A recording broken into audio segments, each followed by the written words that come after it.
اللہ تعالیٰ اپنے بندوں سے بڑی ہی محبت فرماتا ہے۔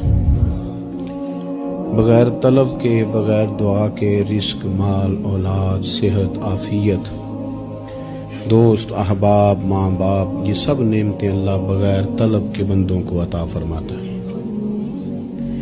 اللہ تبارک و تعالی اپنے بندوں کے حق میں رحمت والے فیصلے کرتا ہے، درگزر والا معاملہ فرماتا ہے۔ جگہ جگہ قرآن مجید میں اللہ تعالیٰ نے اپنے بندوں پر رحمت کرنے کا ذکر فرمایا ہے۔ ان اللہ یغفر الذنوب جمیعا، فرمایا بے شک رب تمہارے سارے ہی گناہ معاف فرما دے گا، تم نا امید نہ ہونا، وہ معاف کر دے گا تمہیں۔ Hey there. Subscribe to my channel. And also press this bell icon.